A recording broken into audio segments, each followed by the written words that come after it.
Ted Nordhaus is a leading global thinker on energy, environment, climate, human development, and politics.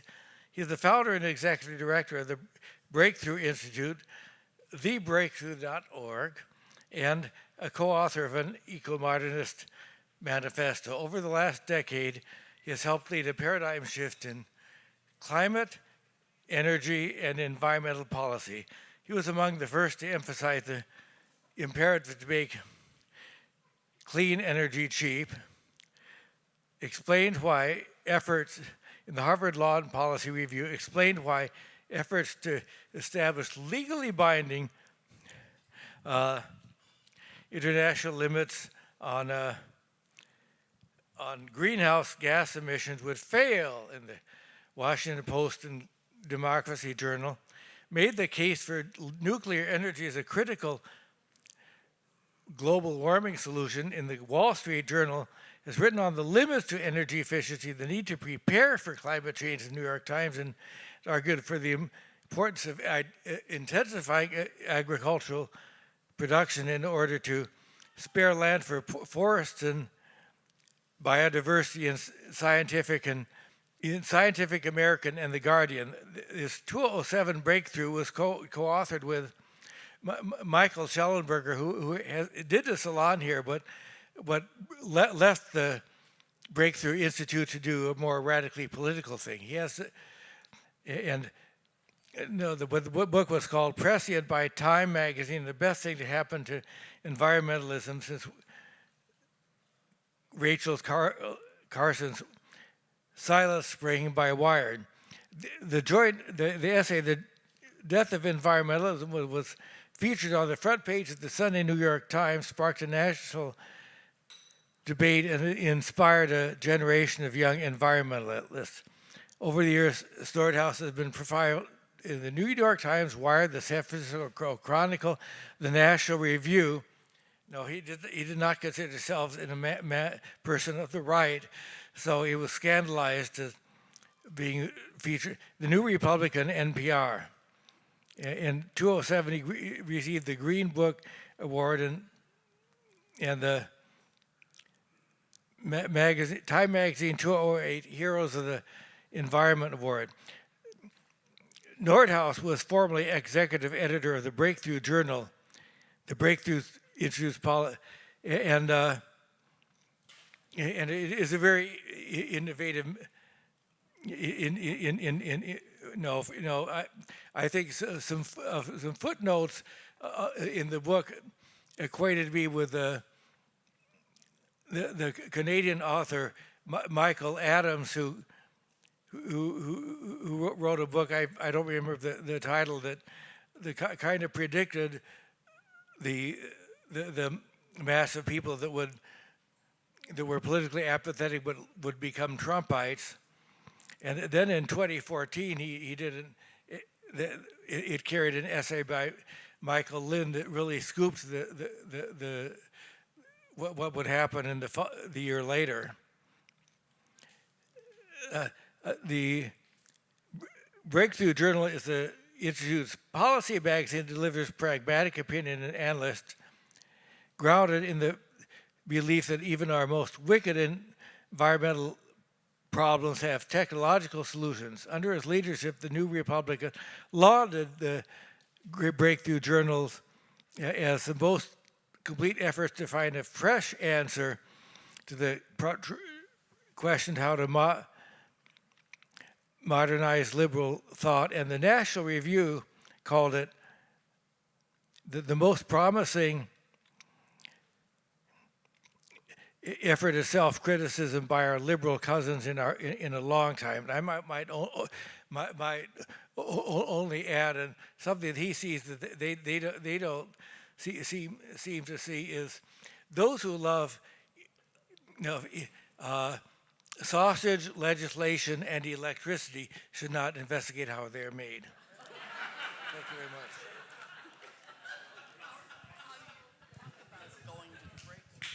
Okay, we know him because we actually went to the Breakthrough Institute for several years before the pandemic, and it's an amazing place. There's all these there are famous people who show up. I don't want to say their names because I don't want to out them as people who would attend such a thing, but never mind. No, from the left, center, and one from the right. So you know, it is one of the most amazing coalitions of people I've ever seen, with the possible exception of the YIMBY movement, in which I'm involved, which has both left and right components as well. Mr. Nordhaus, will you step forward, please?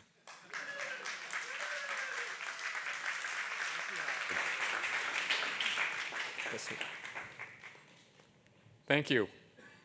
Really, thanks to Howard and Roberta for having me. As Howard mentioned, they were sort of pre-pandemic, they were sort of regular participants in our annual Breakthrough Dialogue, which is meeting about 200 people we hold every year up in the Bay Area.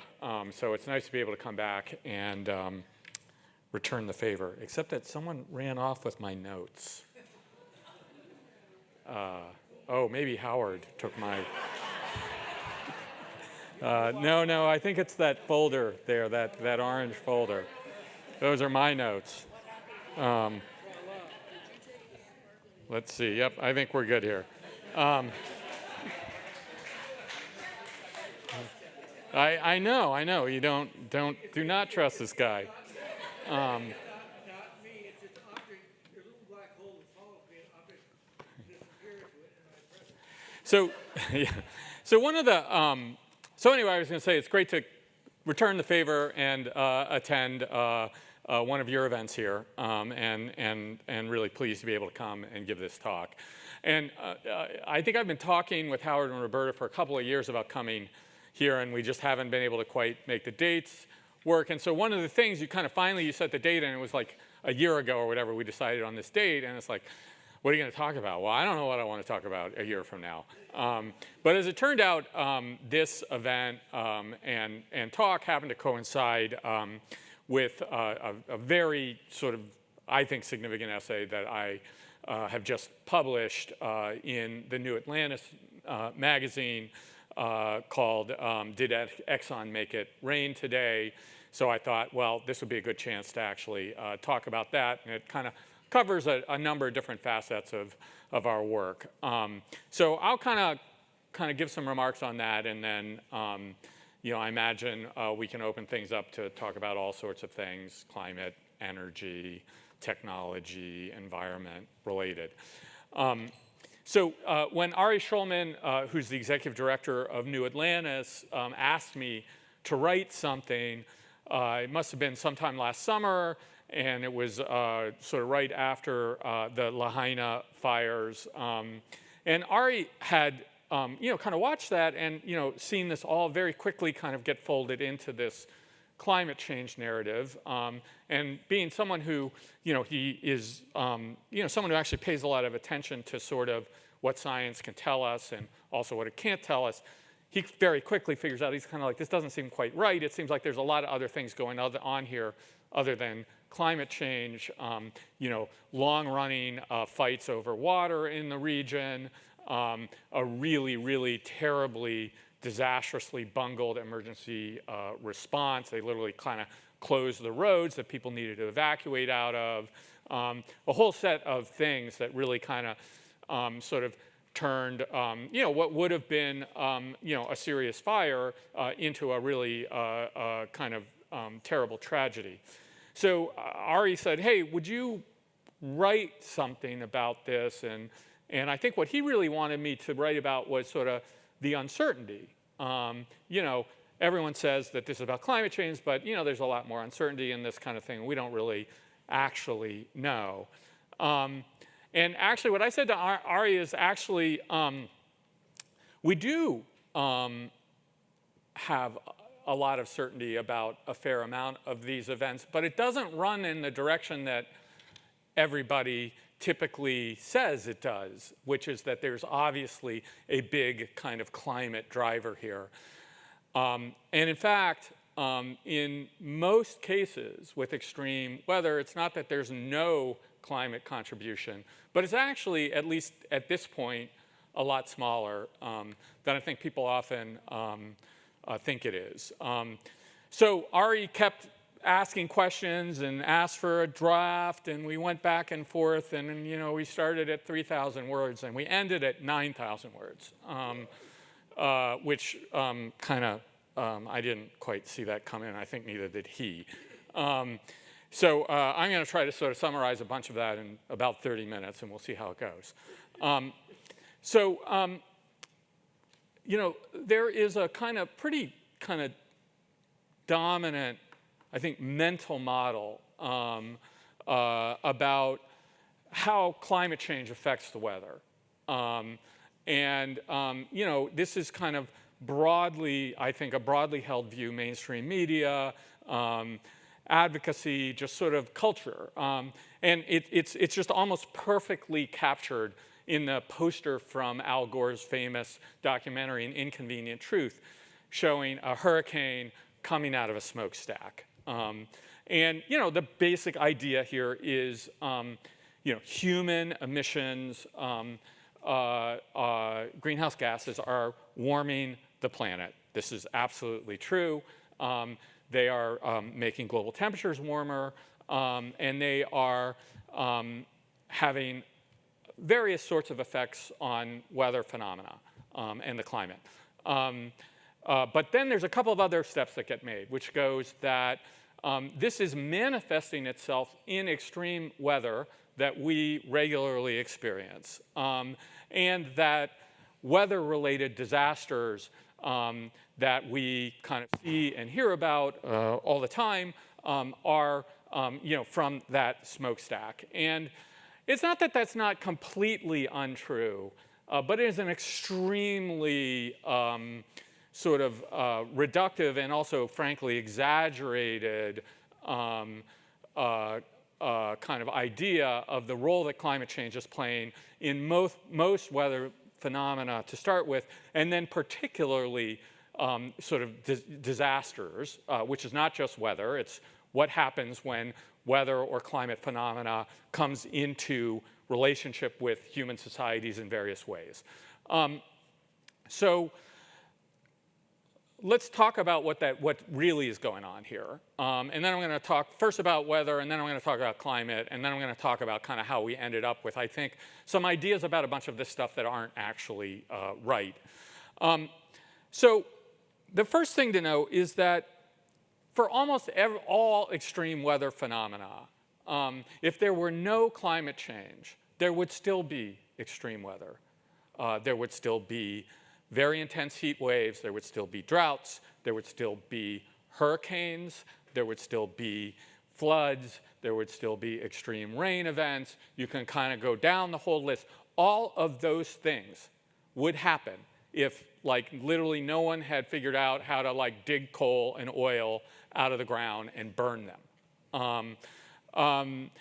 And that is because the primary driver of all extreme weather phenomena, every one of them, and the overwhelming driver is today, as it has been in the past, and it will be in the future, natural climate variability. All of the extremely complex interactions across all of these very different geographies and topographies all over the globe. That is what creates extreme weather. Now, climate change is operating on these things, and it is having an effect. It's real. I'm not here to tell you that climate change is not happening. Absolutely happening. You can argue about whether it's 99% or 97% or whatever, but there is a very, very clear scientific consensus that human emissions of greenhouse gases, primarily carbon dioxide, are warming the climate. But the way that climate change affects all of the weather phenomenons, because we don't live in a global climate, we live in a local climate, we live in a regional climate. And it's these weather extremes and these climatic, local and regional climatic phenomena that actually are the way that climate change affects human societies. And the way that climate change affects those things in all cases is on the margins. So there's literally almost no case in which there is really good evidence that a hurricane or a tornado or a heat wave would not have happened were there not climate change. Always, there's going to be a hurricane, there's going to be a heat wave.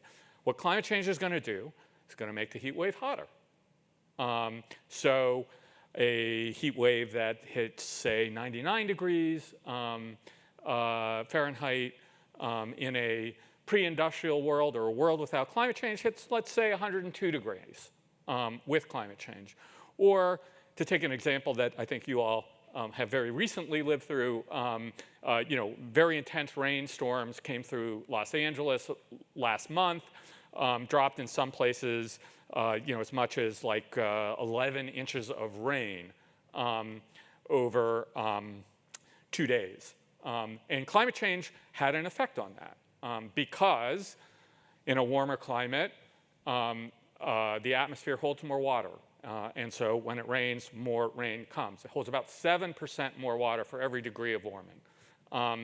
So in a non-climate changed climate, the 11 inches of rain that you experienced in Los Angeles over 2 days would have been 10 inches of rain, about an extra inch. Now, that's not nothing, but the thing to remember is that with or without climate change, you would still have had an extreme event, 10 inches of rain. So this is how it works with the phenomena in which there are actually clear trends, things like the very direct, clear relationship between how much warmer it gets and what we experience. So, in the case of heat and cold, climate change means that we have more hot extremes and fewer cold extremes. Again, it means that we get more rainfall on average, and extremes are more extreme rainfall, marginally more in the way I just described. You get more sea level rise, hotter temperature, ice melts, sea level rises. Now, for more complex phenomena, it doesn't really necessarily work that way. So you get to things like a hurricane or flooding or wildfires. And there's a lot of other things going on there. And all of the climate impacts even don't work in the same way. So for instance, climate change will make hurricanes tend to have more water and more rainfall. But it also, in a lot of cases, can make it harder for hurricanes to form. Because you get more wind shear, which has an effect on sort of the kind of, you get that big, stable, swirling thing, and wind shear makes that harder to happen. When you actually look at the evidence, the record, and we got pretty good records going back decades on a lot of this stuff now, really not a trend, for instance, in hurricane frequency or intensity, or more to the point, they kind of work against each other. So there is a tendency for hurricanes to be a little bit more intense in various places around the world, but we've also seen declining frequency. I think I got a slide on that. Yeah. So this is the total number of hurricanes globally, 1980 to 2023. And actually, on average, fewer hurricanes over that time period, not more, which I think if you kind of get the sort of general zeitgeist discourse, whatever you want to call it, you would not think that was the case. Now, there is some trend towards more intense hurricanes, so the total number of strong hurricanes, Category 3, Category 4, Category 5, the ones that are really, really powerful, it actually about balances out.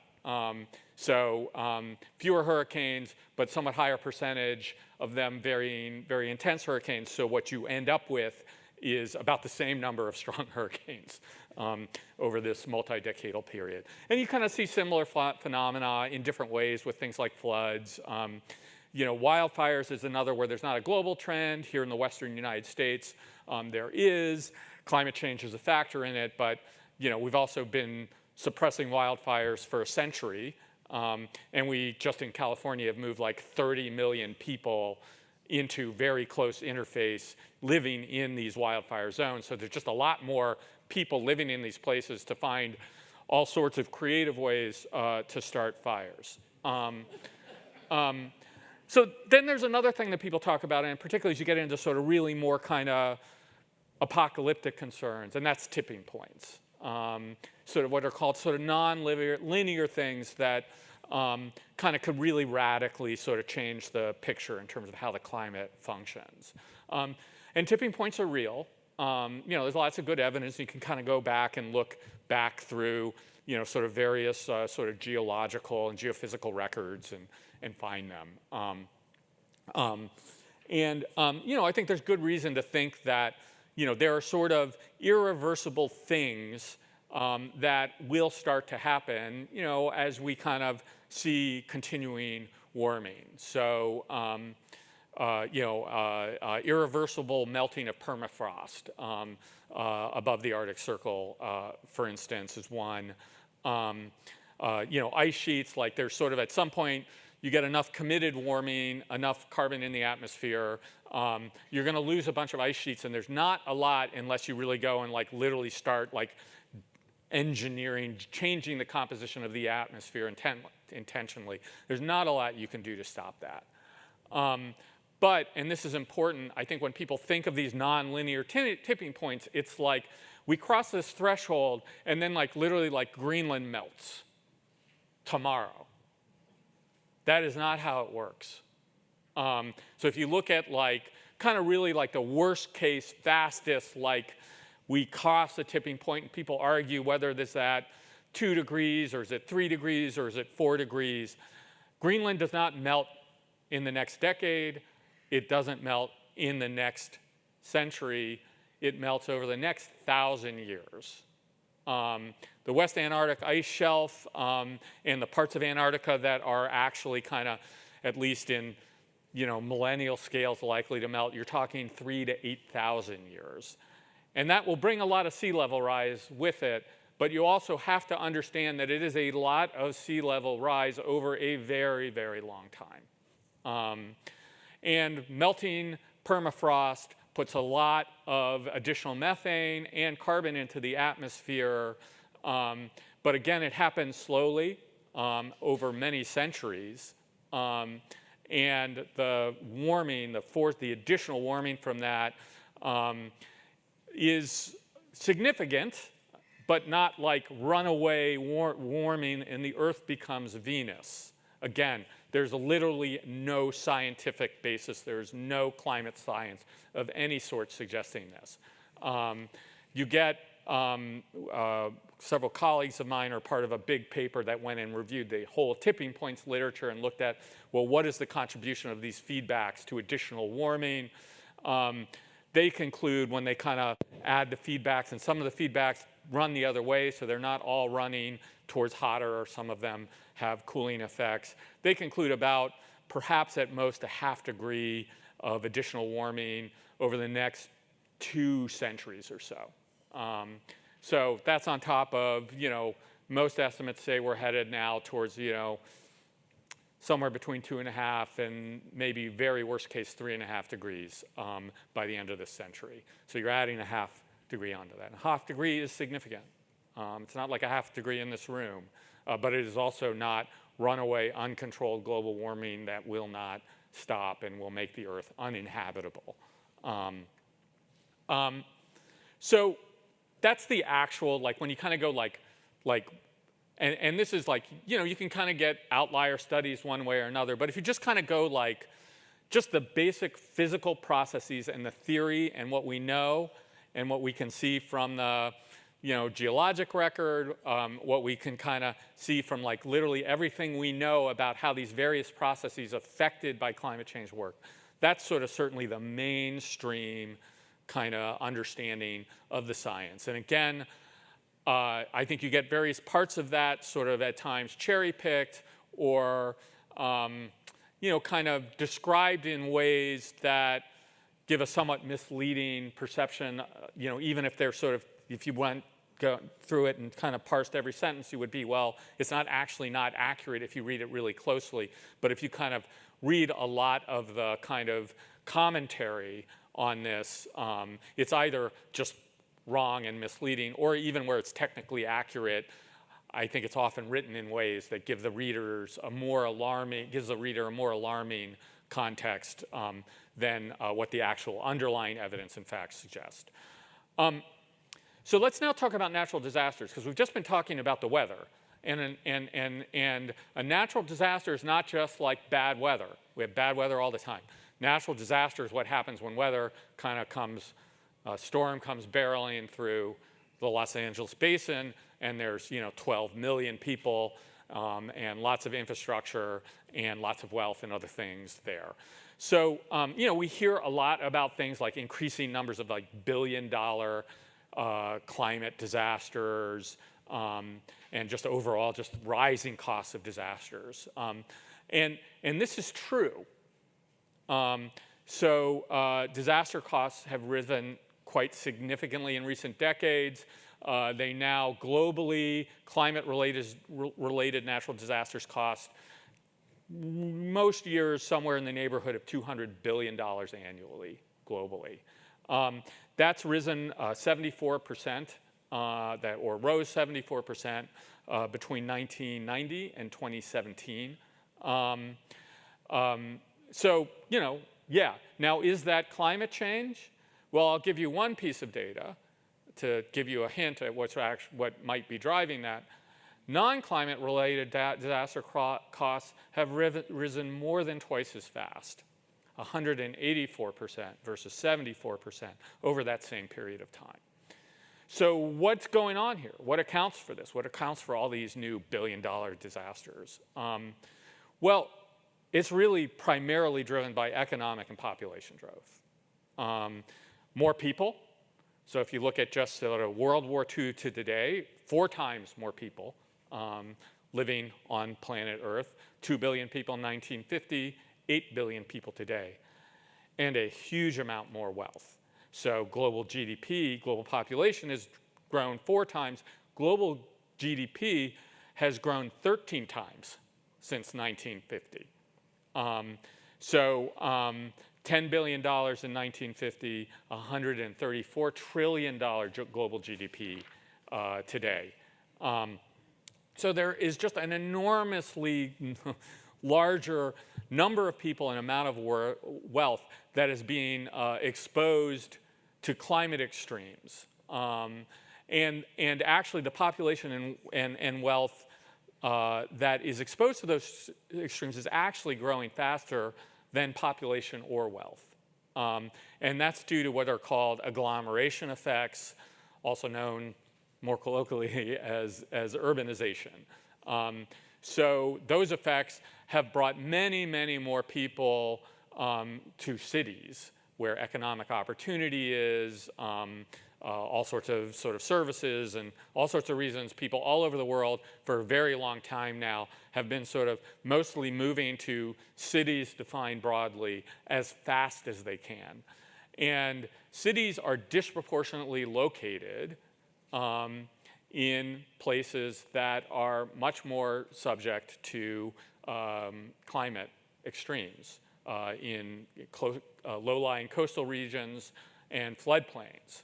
When you look at actually these rising disaster costs, and you just look at them not in terms of absolute amounts, but as a percentage of global GDP, they've actually fallen from about 0.3% of global GDP in 1990 to 0.25% in 2017.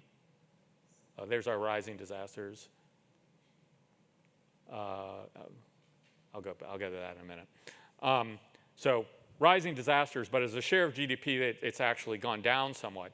But then, when you account for people and wealth that are actually exposed to those disasters,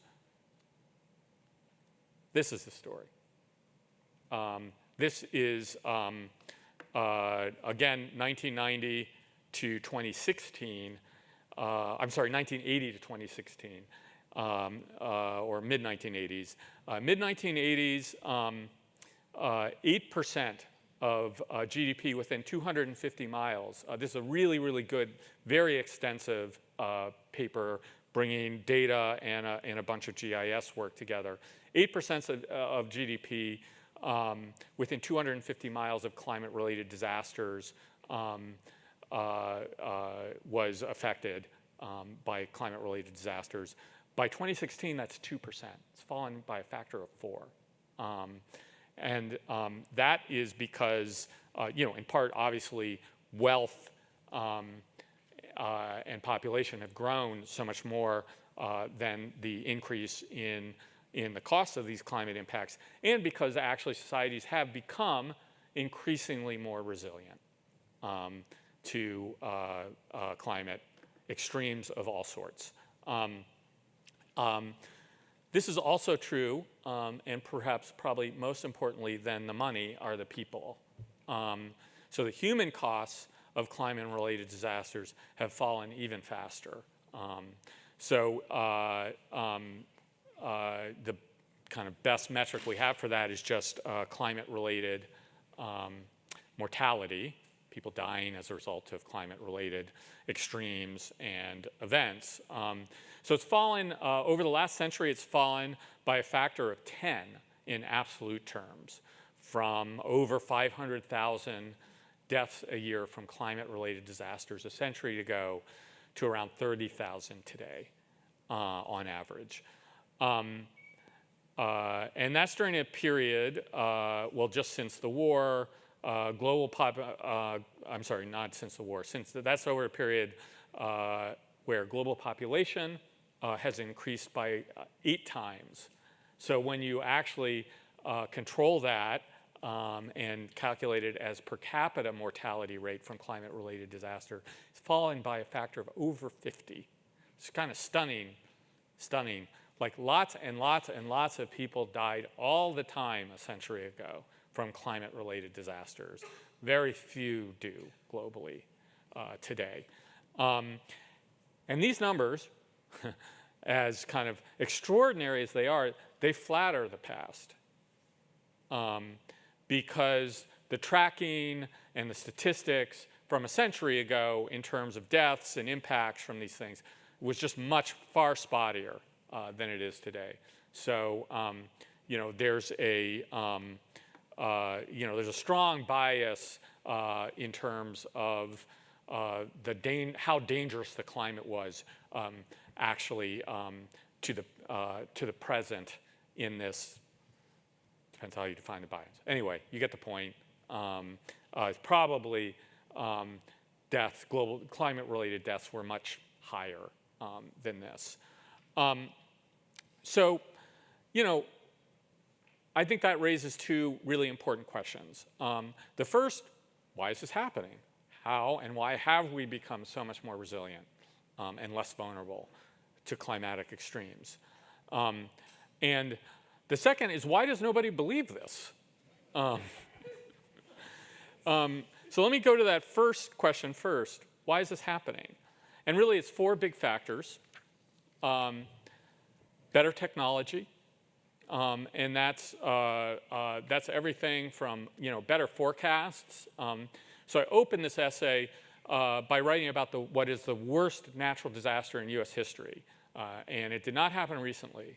It was a hurricane that hit Galveston, Texas, in the year 1900, and that hurricane, it killed 8,000 people, 20% of the city's population, left about the same percentage homeless.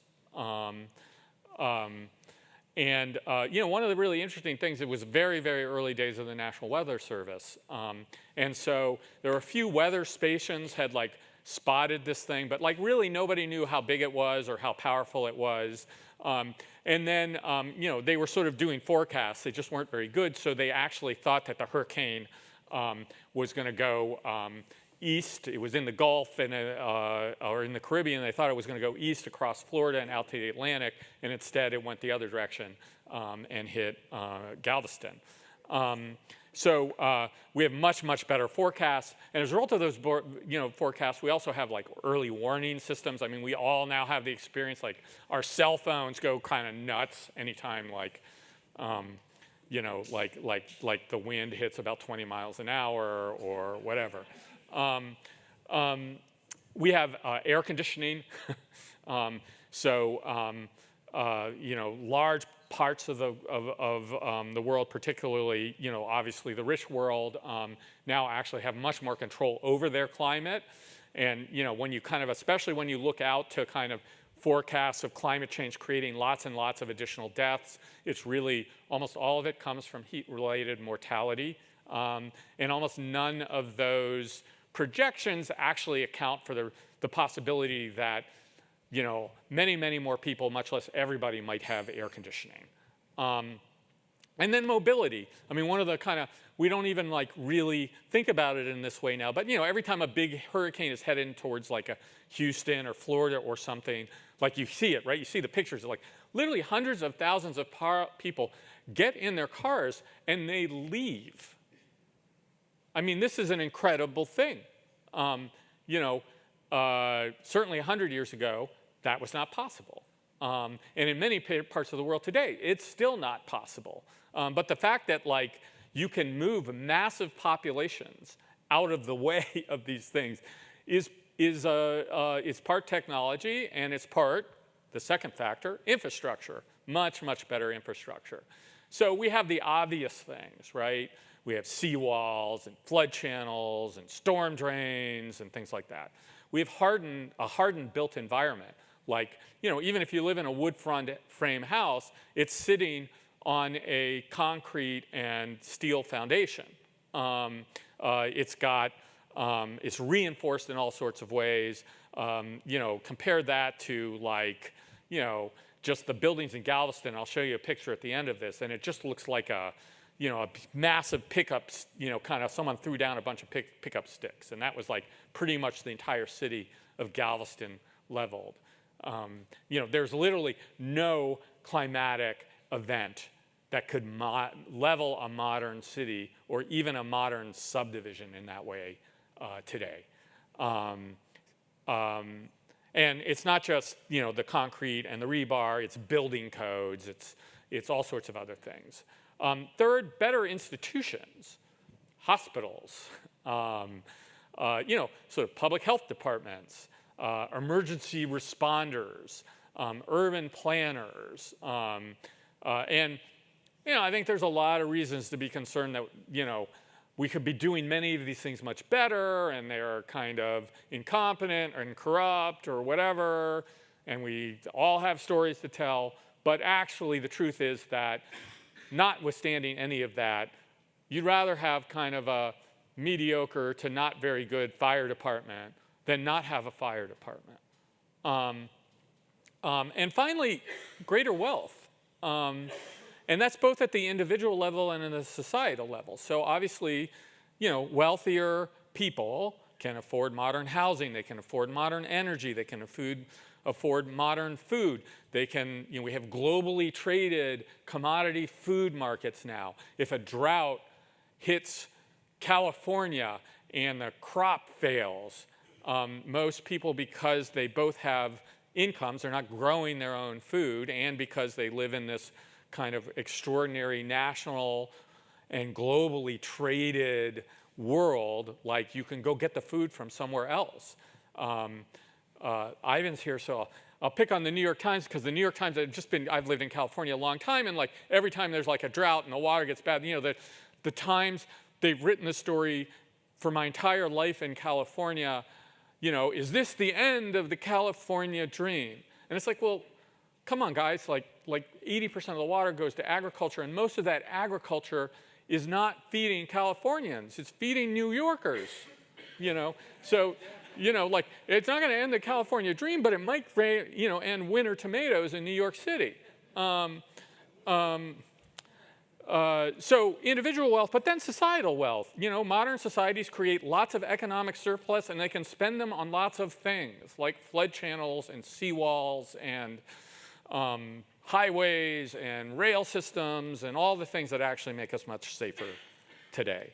And that's not just true in rich countries. A little bit of economic growth goes a really long way. So, especially in recent decades, we've seen really, really dramatic improvements in resilience in poor countries as well as rich countries. And I'll give you like the prototypical example, which is Bangladesh, which is almost always like the kind of poster child for how climate change is going to kind of just be terrible for the global poor.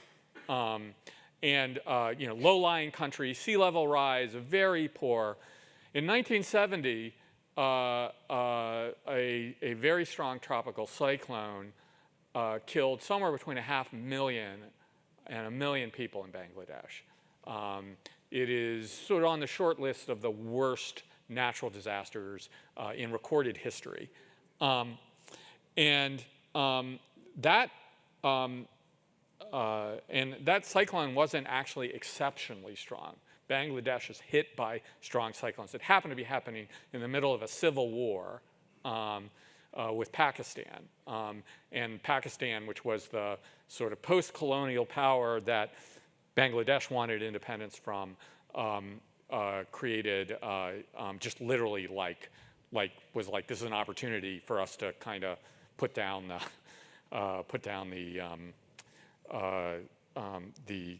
rebellion. Or the revolution. Bangladesh has regularly been hit by strong hurricanes. In the early 1980s, a cyclone killed 300,000. In the early 90s, a cyclone killed 100,000.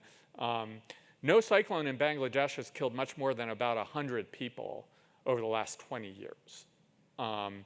So again, there's a bunch of reasons for that, but the point is that a little bit of wealth, a little bit of technology, a little bit of infrastructure, not even like, US, European, whatever levels, really makes people vastly greater, vastly more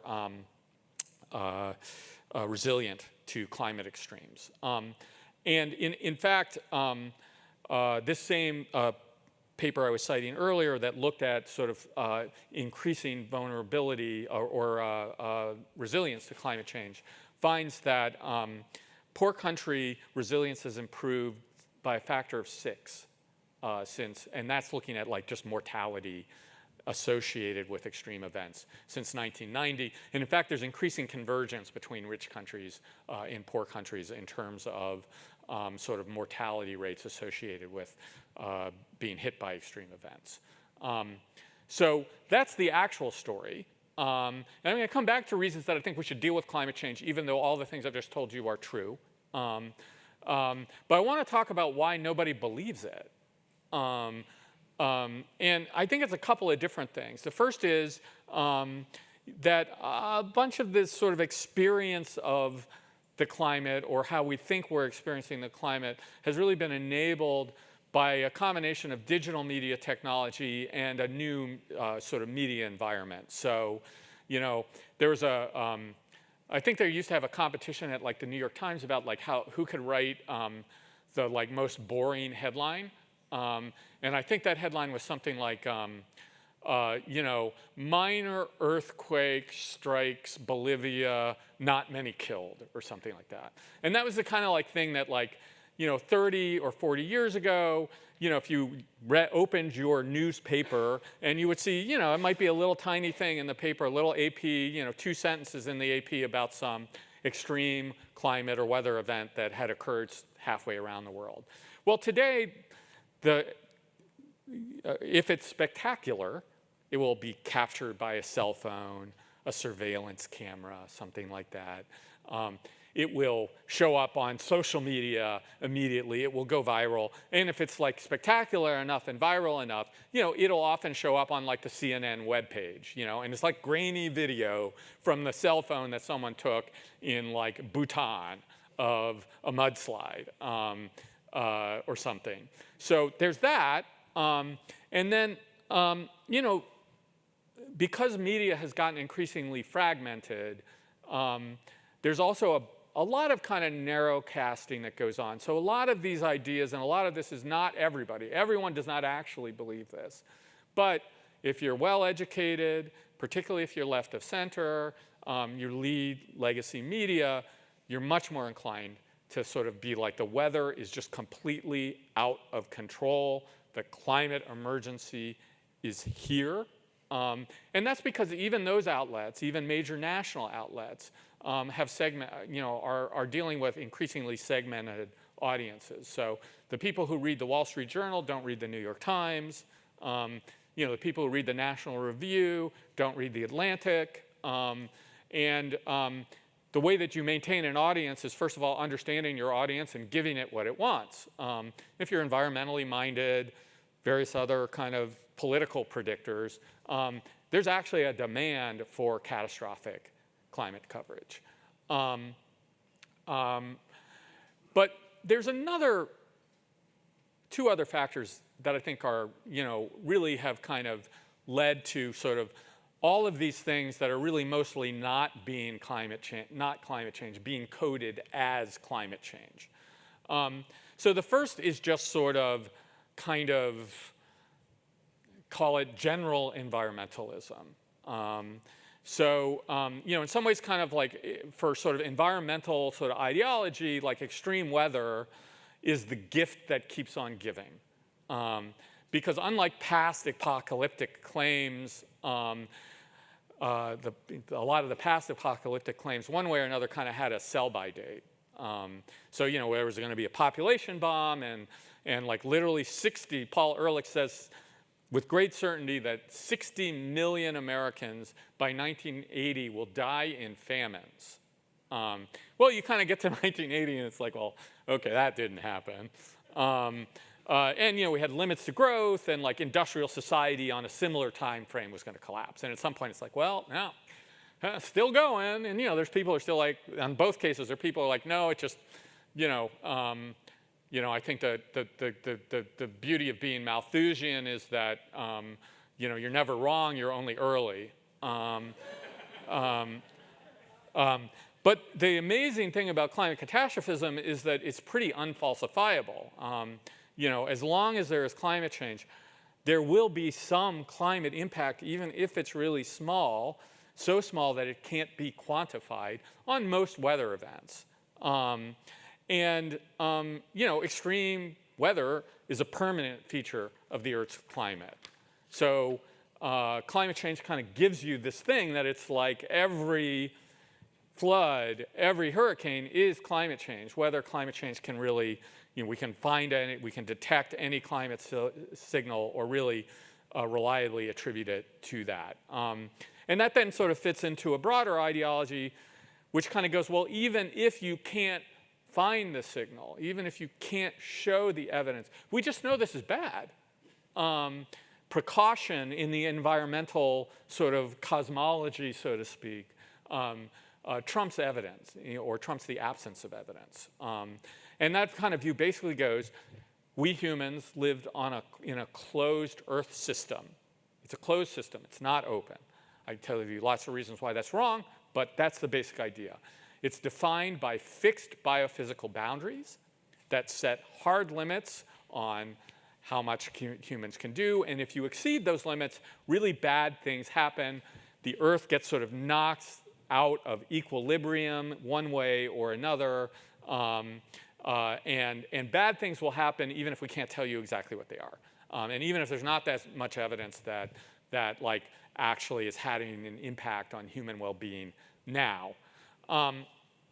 But there's a second thing, much more sort of proximate to these specific ideas about how climate change is affecting the climate.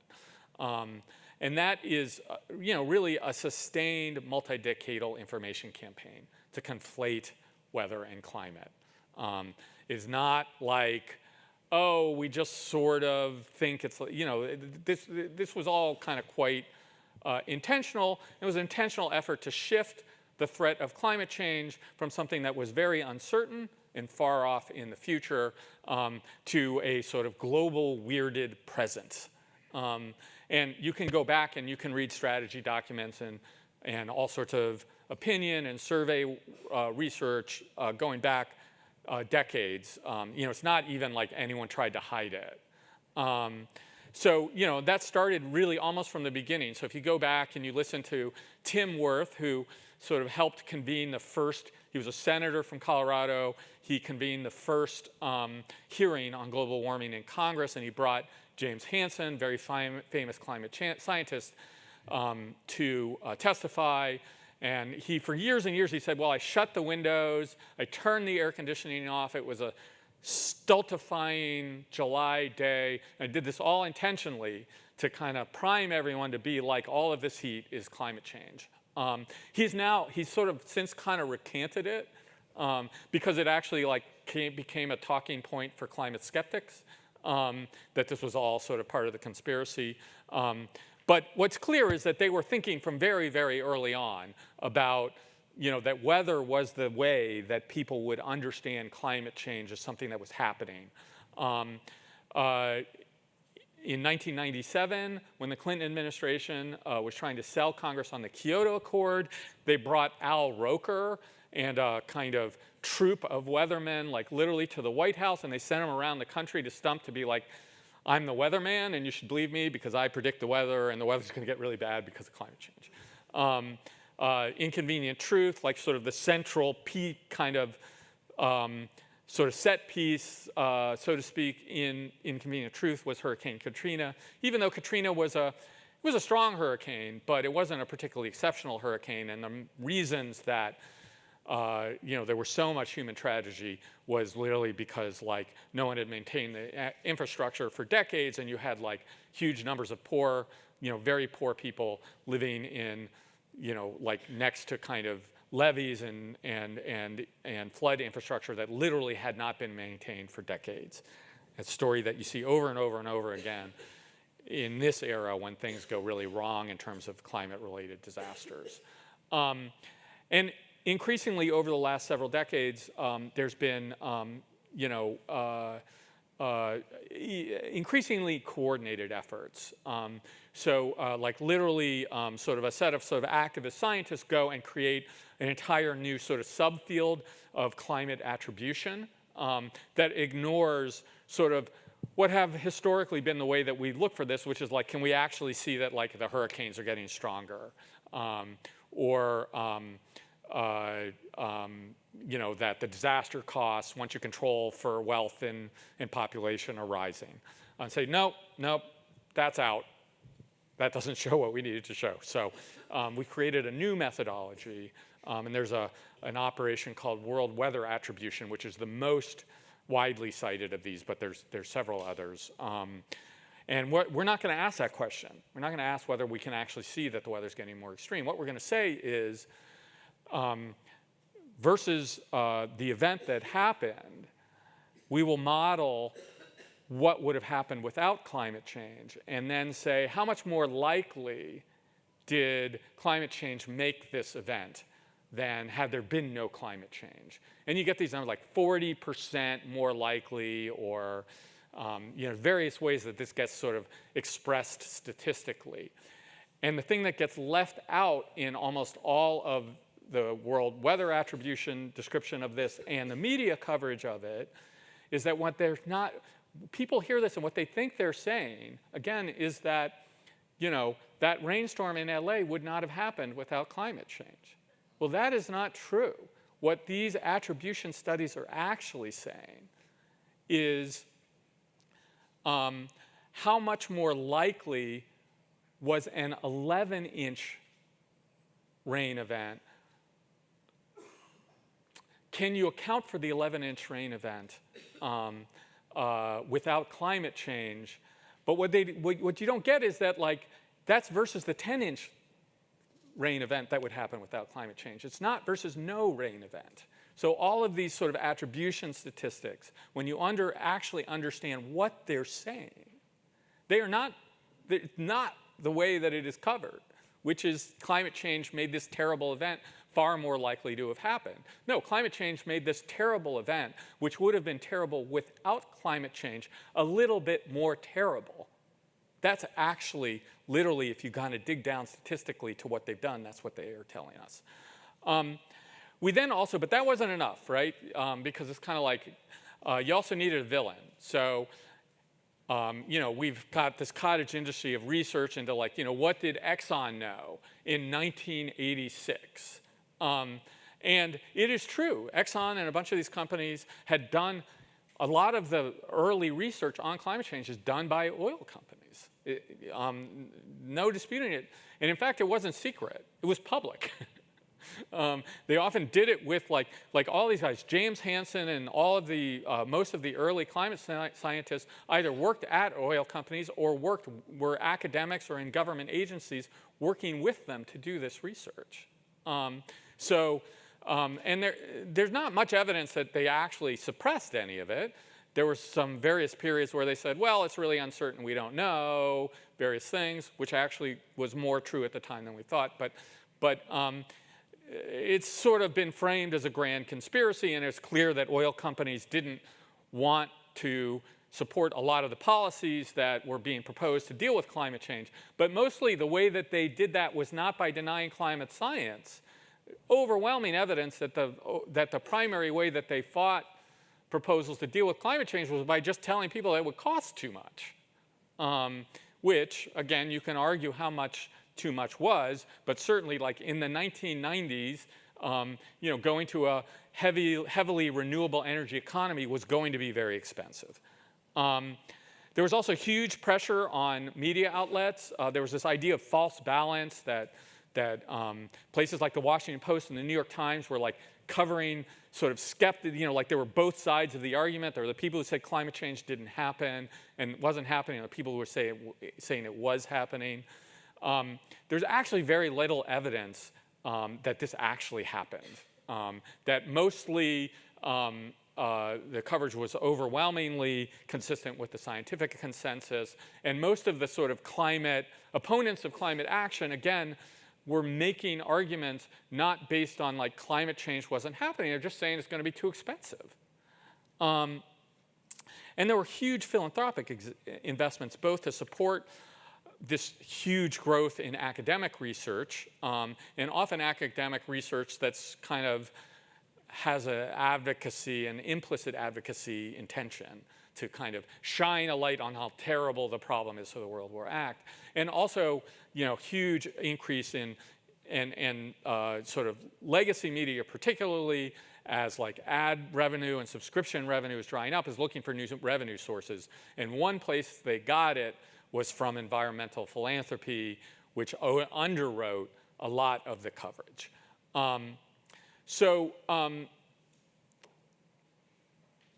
That's how we got here, where it's like certainly in the circles I travel in, everyone is literally like, it's a climate emergency, the crisis is here, and all of these weather things are really, this is climate change happening in real time. Now the interesting thing, and I'll sort of wrap up with kind of like some of the downsides of the strategy and sort of how we might reconstruct, I think, a case for action on climate change that's a little better grounded in the science and frankly, I think, more likely to be sustainable. So the first thing is that this idea of a climate catastrophe is really largely confined to the chattering classes, particularly well-educated left-leaning people. So interestingly, public concern about climate change, again, if you run in my circles in Berkeley, you would think it's just gone massively increased. It hasn't. So the very first survey of the American public conducted right after James Hansen gave his famous testimony by Gallup, and Gallup has asked this question, the longest running, most consistent survey of public opinion. 1989, 63% of Americans reported being very or somewhat concerned about global warming. Anyone want to guess what that number is today, or at least it was 2023, the last time they did it? 61%, unchanged. And broadly, this is the case with sort of most of these kind of basic public opinion questions about climate change. The primary impact that sort of this kind of narrative that has been sort of again, captured sort of at least part of the sort of political class about climate and weather. The big drivers, the big things that it has changed, the debate is much, much more polarized. Even as late as 2000, Republican opinion, Democratic opinion on climate change wasn't that different. Huge increase in fatalism, and there's a huge body of research showing that kind of catastrophic climate messaging does not motivate action. It actually motivates fatalism. There's a very famous study that was done right from the very beginning when a bunch of the environmental groups were trying to figure out how to message extreme weather. And the focus groups found that it didn't make people want to like demand action from the government, but it did make them want to buy an SUV. Because the weather was going to get bad, so you needed four-wheel drive. And the other thing is this sort of explosion, again, among certain cohorts of climate anxiety. And now we have like this whole like kind of new field of psychology treating climate anxiety. And people are literally like, I'm paralyzed, I can't get out of bed in the morning because I don't think I should have children because the world is going to end because of climate change. So that's been the impact. It has not, I think, very little evidence that it's actually been an effective, putting aside its accuracy, I think there's very little evidence to support its efficacy. And the primary policy impact, I would argue, has been really kind of ill-conceived and often quite regressive policies. So internationally, we now see growing effect of bans on development finance to poor countries to do any kind of fossil fuel development at all.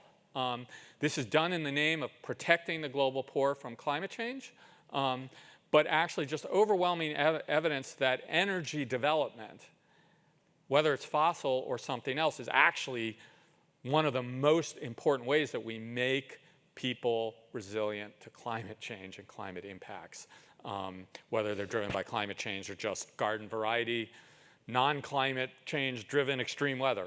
And it's incredibly unjust in that these are populations that have done almost nothing to contribute to the problem. And really strong evidence that even I saw analysis recently, if you tripled electricity consumption in sub-Saharan Africa and powered it all with natural gas, which is the primary fossil fuel that Africa could sort of develop itself, the amount of additional warming would be like less than 1/10 of a degree. But apparently, despite the fact that, all of us here in the United States, almost everywhere in the rich world, still overwhelmingly depend on fossil fuels. The global poor don't get fossil fuels.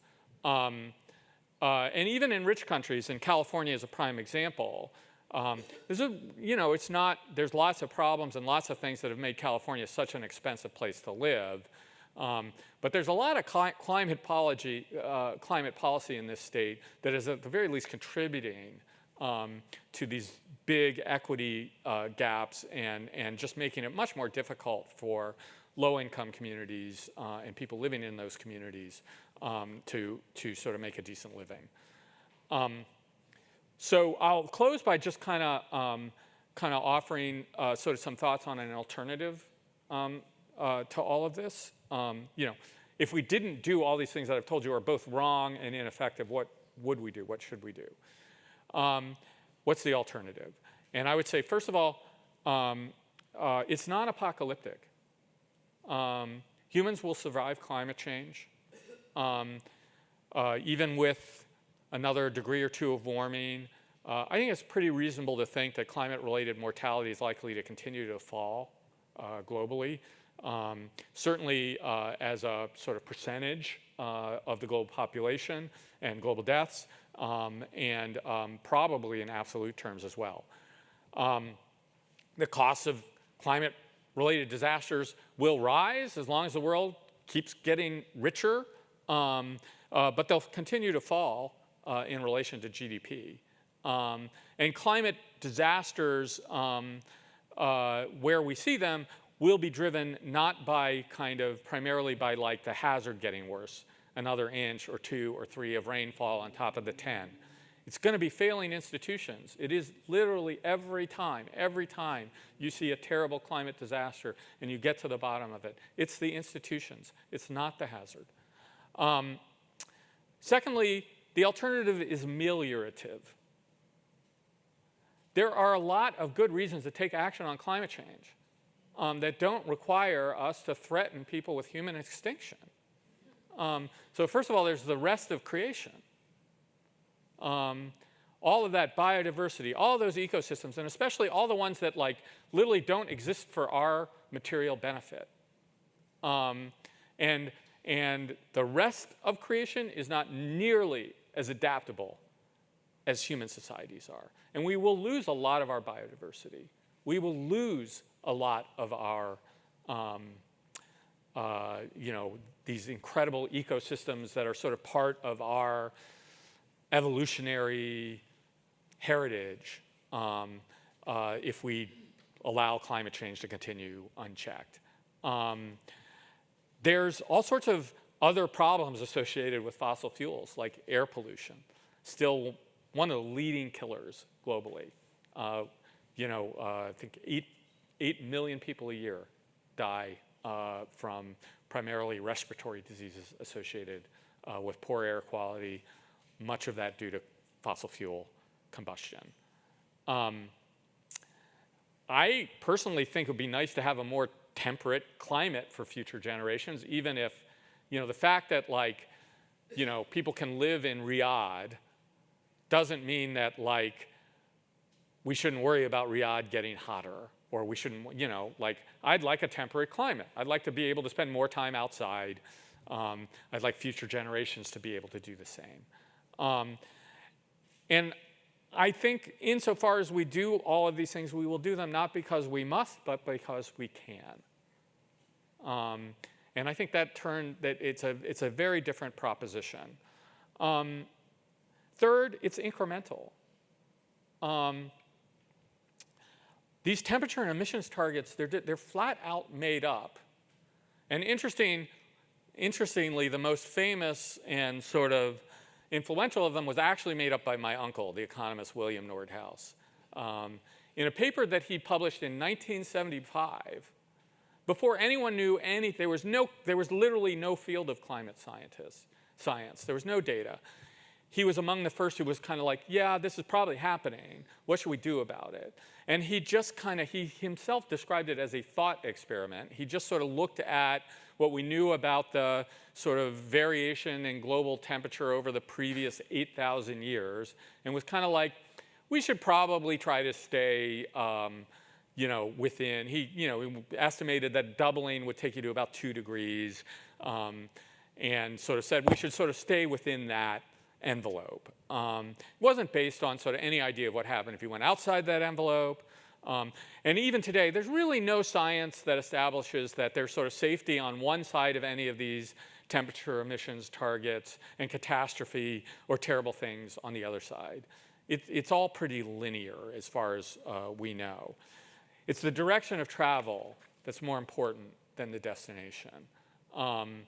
And when we look at that direction of travel, and we pull away from these sort of made-up targets, the story is actually a much more promising one. The carbon intensity of major economies has been falling for 2 centuries. We've been actually reducing carbon intensity as we moved from biomass, like burning wood and dung for heating and cooking. Those were incredibly polluting. They're much more carbon intense than even the most carbon intensive coal, to burning coal and then oil, which is a little bit cleaner than coal, and then natural gas, which is a lot cleaner than coal or oil. And then on to non-fossil, nuclear, solar, wind, other renewables, So there's like a very long-standing trend here. And what's actually been driving the increase in emissions is not like dirtier energy. What's been driving the increase in emissions is population growth and economic growth. Well, increasingly we know that population almost certainly going to stabilize in the middle of this century. And in fact, sort of fertility rates globally are falling just far, far faster than anyone thought even a decade ago. So I think where people thought, if you went back even a decade ago, it was like 10 to 11 billion people on the planet by the end of the century. Most people are now kind of like, most demographers are kind of like, 8.5, maybe we get to 9. High end, we get above 9. But population is going to stabilize, and then it's probably going to decrease. And economic growth is slowing. It slows every place. There's only, you get these big, incredible growth rates during early industrialization. But then you sort of start to see diminishing returns. And so, most of Europe can't even manage a 2% growth rate. The US, we are just kicking everybody's behind because we're at like 3%. And this is like a far cry from 5, 10% growth rates that you see in emerging economies. So you put those things together, and you put a sort of long-term shift towards knowledge and service sectors. You really can't continue to sustain any economic growth if most of your economy is in agriculture and manufacturing. You have to sustain growth. You have to move into less material-intensive sectors of the economy. The result of that, if you look at most estimates of where we're going, a decade ago everyone was like, oh my God, it's going to be 5 degrees, 6 degrees of warming by the end of the century. Then it's like, okay, maybe 3 degrees. And now we're looking at, you look at most estimates, and they're somewhere between 2 and 3. Recent survey of that, looking at sort of plausible sort of emission scenarios through the end of the century, found the vast majority of them between 2 degrees of warming and 2.5 degrees of warming, which is a significant amount of warming. There will be impacts from that, but it is not this sort of catastrophic hothouse planet. And I think the final point I'll make sort of 2 things. One is that I think we focus a lot in the conversation on climate policy, and I think there's an idea that there's like this big emissions knob sort of that we can all decide to put our hand on, and we can turn that knob. We have a big impact on warming. And there's a lot of reason to think that that knob is not that big. It's hard to turn. If you look at long-term decarbonization rate, and when I say decarbonization, what I mean is how much carbon is emitted for every unit of economic activity over many decades. There's just very little evidence that sort of climate or energy policy directly influences that and has at all. So the rate has been pretty much stable since at least 1980s. The last big change that we saw was post-1973 when we had the oil shocks and the oil embargoes, and oil never really comes back to the prices it was pre-1973. But other than that, you really can't find an obvious direct policy signal, despite 3 decades of climate policy and all sorts of other energy policy. And yet, you take that trajectory, just the long-term trajectory, and if you just kind of project that out into the future, we're at 0 emissions in 2080. It's kind of amazing. Now, do I believe we'll be at 0 emissions in 2080? I don't know. I have my doubts about that. But the clear thing is that everything is going to is already trending towards lower emissions, and there's things that we can do to accelerate that. I think that's less responsive than people like to think. But clean energy is good. We should try to do more of it. We should try to do that in a way that doesn't blow up people's energy prices or result in deindustrialization or have really kind of bad impacts. And then I think the final thing is just that we talk a lot about climate adaptation and adapting to climate change, and I think people think of that as it's this special category of things that you do to protect yourself against climate change. Well, it's not. I'm here to tell you it's not. Economic development and urbanization are far, far and away the best climate adaptation tools that we have. They've helped us to adapt to a very extreme climate that has always been extreme. They will help us adapt to the changes that climate change brings to that climate. You build infrastructure, you improve public tech services, you deploy technology. Human societies are going to be okay if we just do those things. Close with one last slide here. The picture on the top is Galveston after the Great Hurricane of 1900. The picture below is Galveston today. Galveston rebuilt. And Galveston continues to be hit by strong hurricanes. But in the decades after 1900, they raised the island by 8 feet. They built a seawall. They built modern infrastructure and housing. And no extreme event, hurricane or otherwise, has killed more than a handful of people in Galveston in the last 60 or 70 years. That's the whole world there. That's not just Galveston. That's not just the United States. That's Bangladesh, as well as Galveston. We actually know how to build resilience to climate change. We also know how to decarbonize slowly. We're already doing it. So I'll just close by saying that the reason that I wanted to write this article is just to kind of make this intervention, which is that the freak out is both unjustified and unhelpful. It's not actually supported by the climate science, and it actually does, I think, serious damage to the credibility, not just of climate science, but of sort of science as an institution that sort of societies can rely on to make informed decisions about all sorts of risks and technologies and other things. I think I've probably gone a bit over time, but thanks for, it's a lot to get through. Thanks for having me.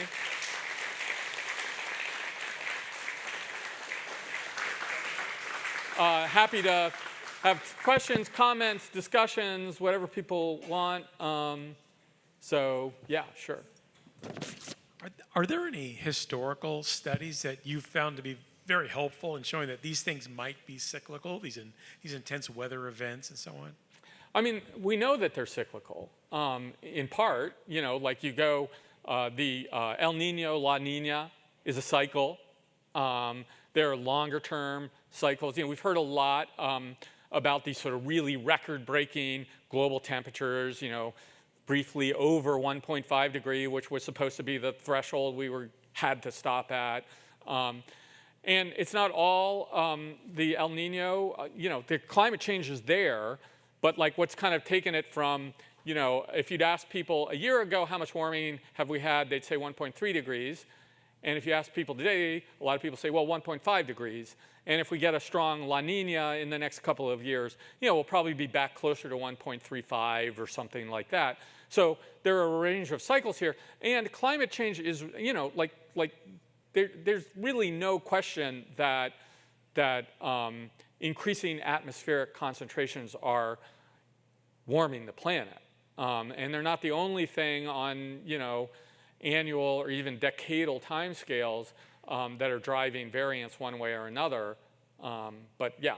So how wrong was my junior high science teacher in telling me about global cooling? I mean,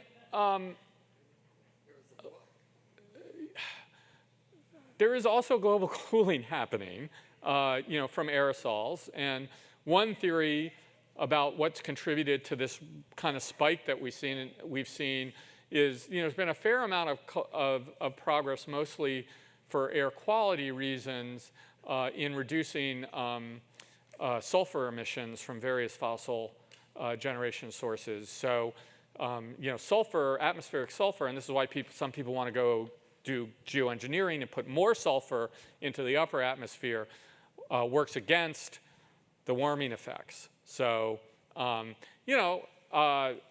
he wasn't, there's this thing, they used to say it's global cooling, and now they say it's global warming. It's all nonsense. And it's like, no, not really. Like there was things that made people concerned that there was cooling happening, and some of that was real. And there's clearly warming happening, and that is real. And a bunch of stories about what that means for society is, if not real, is exaggerated, or has been at various times. You've talked about fossil fuels as the bad guy, but are climate change people talking about industrial agriculture policies, or is that even a policy? Well, I'm very that's being heterodox tackled? because I think industrial agriculture is the good guy. But what about open soils and carbon leaving through, NASA's measured the Earth's temperature during spring when a lot of agriculture is happening across, the whole globe, and we have open soils and those methods that are releasing carbon into the air. Well, so the first thing is that there's this idea that there's this thing called industrial agriculture. And all bad things resulting from agriculture come from this thing called industrial agriculture. And it's really not true. Like most agriculture is not industrial in the way that we think of it in the US. It's lower intensity. It's less technological. It's smaller scale. And most of the impacts globally are actually coming from that kind of agriculture because it's less efficient, because you get really kind of pretty rudimentary practices. You get sort of burning. So, you saw those terrible air pollution levels around Bombay or Mumbai or one of those cities, some of these Indian cities. Well, that's mostly small farmers who can't afford herbicides just burning off crop stubble at the end of the season. And it creates terrible air pollution and lots of carbon emissions. So if you look at all of the actual literature that does full life cycle analysis on different agricultural practices and systems, intensive, industrial, large-scale, high-technology agriculture is the least carbon intensive of all agricultural systems. And it's a lot. Conventional versus organic, conventional is much more carbon efficient. And in part, a big part of that is that half of agriculture's contribution to greenhouse gas emissions is land use change. So all of these organic and lower tech and smaller scale systems have much lower yields. They have much lower agricultural productivity, so they require more land for each unit of food they produce. You get land use change. If you don't intensify, you start cutting down forests to grow enough food, and that's happened at various times all over the world. So it's kind of, again, one of those things that is kind of ick, and farmers, we have this idea in our head that the prototypical farm in the American imagination is the farm that your ancestors left 150 years ago. That is a thing of the past. They left because it was really hard, terrible work. And most people, given almost anything else to do, didn't want to do it. And things like this, events like this, could not happen with that sort of agricultural system. At that time, 50% of Americans worked in agriculture. It took 50% of the population to grow enough food to feed ourselves. Today, it's 2%.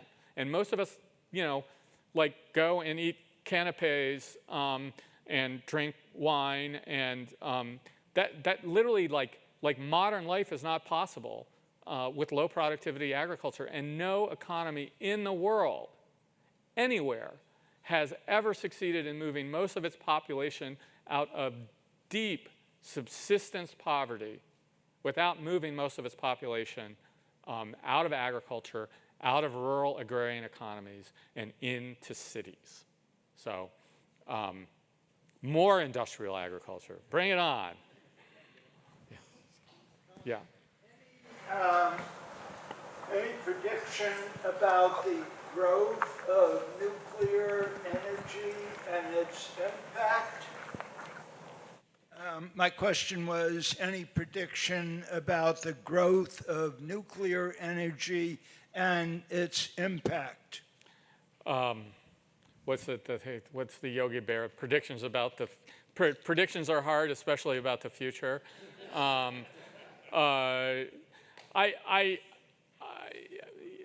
have a something kind of between a religious conviction and an empirical analysis that sooner or later, if we're actually serious about deeply decarbonizing the global economy, we're going to have to do a lot more nuclear. I'm very, very involved now in the effort to fix the nuclear regulatory system so that anyone will ever want to build one of these things. It's incredibly safe. It's an incredibly safe technology. And we treat it like an exceptionally dangerous technology. But there are a lot of challenges that need to overcome, and I think they're entirely solvable. It's sort of ironic that, we could build, cheap nuclear reactors a generation ago, but we can't today. France, decarbonizes 80% plus of its electrical system with nuclear energy and electrifies, because they had so much cheap electricity, they electrify a whole lot of things that almost no one else has. So I think it needs to be part of the future. I think we probably need a different class of technologies. And again, those are kind of coming, but it's really hard to license and commercialize any kind of nuclear reactor, and especially an innovative one right now. So until we change that, I think it's going to be hard, except in China, which is building them as fast as they can.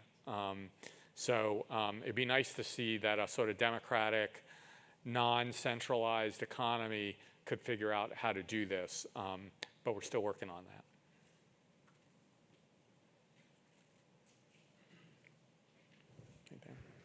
How is nuclear safe when you can't figure out what to do with the spent fuel? Oh, we know what to do with the spent fuel. Just put it in a hole in the ground. It's fine. This is one of these things. So here, I'll give you a fact that you might not know. So you take nuclear fuel out of a reactor. It's the spent fuel. Well, the first thing to know about it, I'll give you a couple of facts. First thing to know about it is that 97% of the potential energy that was in that fuel rod when it went into the reactor is still in it when it comes out. And when you take it out, you then kind of put it in these pools for 5 to 10 years to get it cool. And then what we do is we put it in what's called a dry cast. It's like a big concrete cast. And it sits there for, they're licensed for 40 years. Most people think probably fine there for 100 years. And then there's this idea that we now have to go, and we got to go put it somewhere where literally it cannot ever come into contact, nothing can happen to it for 10,000 or 100,000 years. And this is completely ridiculous.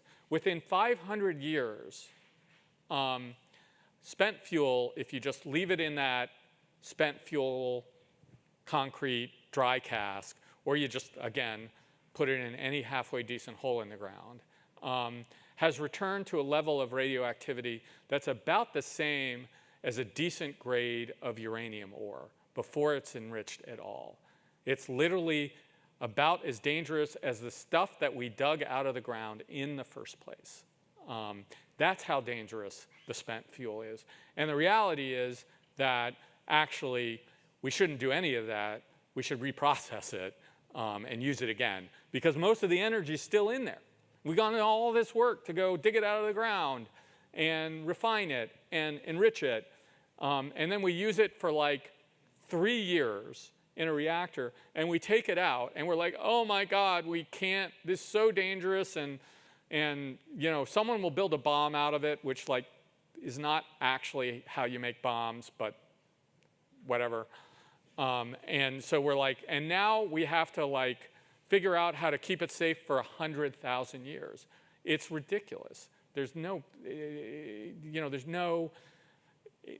rational case for doing this. And frankly, I think increasingly there was this idea that no one could say this because the public was just irrational. But the public's not irrational. The public actually doesn't care that much. They're not that concerned. We've had a quite active environmental movement that was really born in opposition to nuclear energy, that has spent 50 years advocating against the technology, with very little of, you've got this poor, like everyone's like the big bad nuclear industry, but it's it's a total joke. It's just a bunch of utilities that mostly don't make nuclear energy.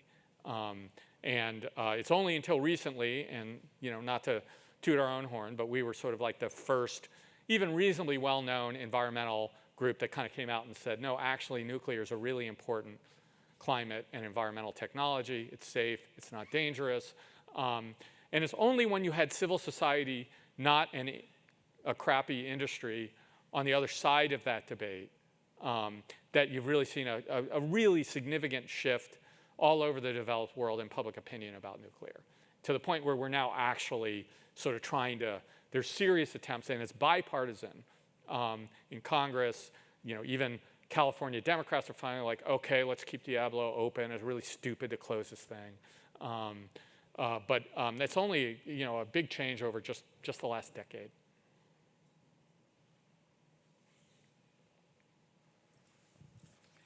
Thank you, Ted. Nope. All right. Thank you. Thank you. Thank you. Thank you all for coming. And this is our science season, if you've been to the last one. So I want to thank you once again, Ted. And I just want to announce what's coming up, which is it's a very varied group of people who are coming. On June 2nd, a man named Marsh Moyle, who worked for years before the wall came down, going back and forth behind the Iron Curtain, smuggling Bibles. And when the wall came down, he was the sanest voice about what was going to happen because of the people there, because he knew them. And he then worked for the last 30 years helping people, mostly in the Ukraine and in what was Czechoslovakia, the Czech Republic and Slovakia, try to rebuild a life from a world where the values, they didn't know what goodness was, to know it was good to lie, cheat, steal, and do your worst, because you were fighting against the environment in which you found yourself, the political environment. And so he's written a book about his years of working in that part of the world, and it's pertinent given the situation today with the war in the Ukraine and other related things. And he's written a book called Rumors of a Better Country, Searching for Trust and Community in a Time of Moral Outrage. And he's going to be here. We've known him for more than 30 years, and he's a remarkable man. So June 2nd, Marsh Moyle will be here. On the 29th of June, we will be opening our next art exhibition, which is a rather eclectic exhibition of, we don't know what to call it, frankly. We've thought about calling it indigenous art, which it sort of is, but it's art I love from all over the world is what it is.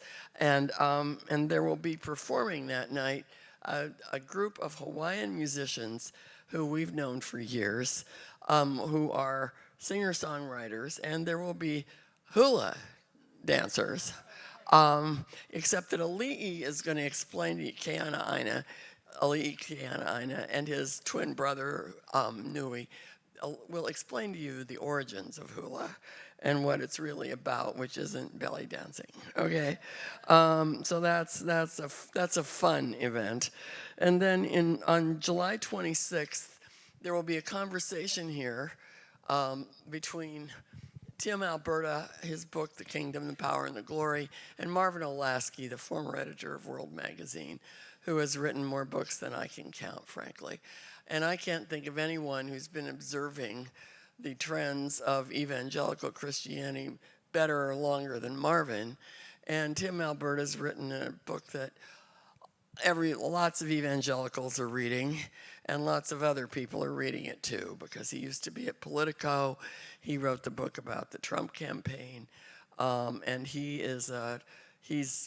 this book it's worth reading. I'm halfway through. So that will be, if you want your, whatever, about what the state of evangelicalism, it'll be Marvin Olasky talking with Tim Alberta. 2 different generations and 2 different observers who have a lot in common. And then on the 15th of September, we'll have Walter Russell Mead, who, is he at the Council on Foreign Relations? He was on at the Council on Foreign Relations. He's going to talk about American foreign policy, and he knows something about it. So he will be here then. And then on November 17, you're all writing this down, aren't you? Because I expect you to remember. November, just to tell you what's coming, November 17 will be very different once again, because it will be Dana Gioia hosting a conversation with 3 people who are in the forefront of a resurgence of serious writers who are Christians writing literature. And they are James Matthew Wilson, Joshua Hren, and I always get her name wrong, Jessica Hooten Wilson. I always want to call her Rebecca.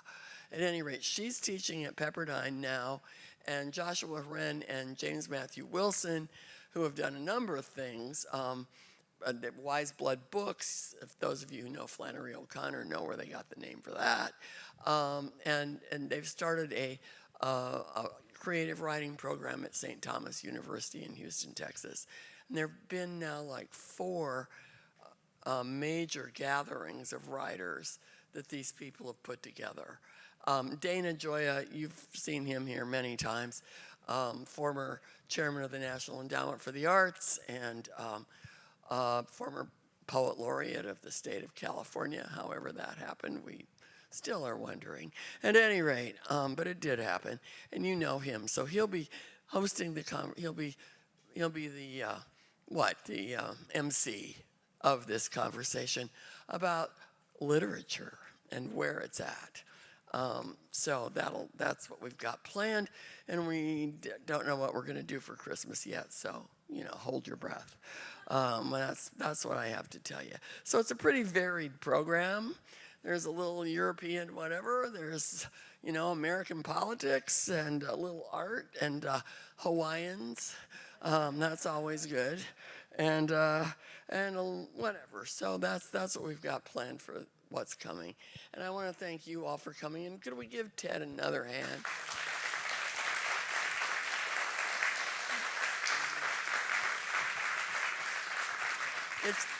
It's always good to have a little light when there's so much heat. So thank you, Ted. And thank you all for coming, and we look forward to seeing you in June. Thank you.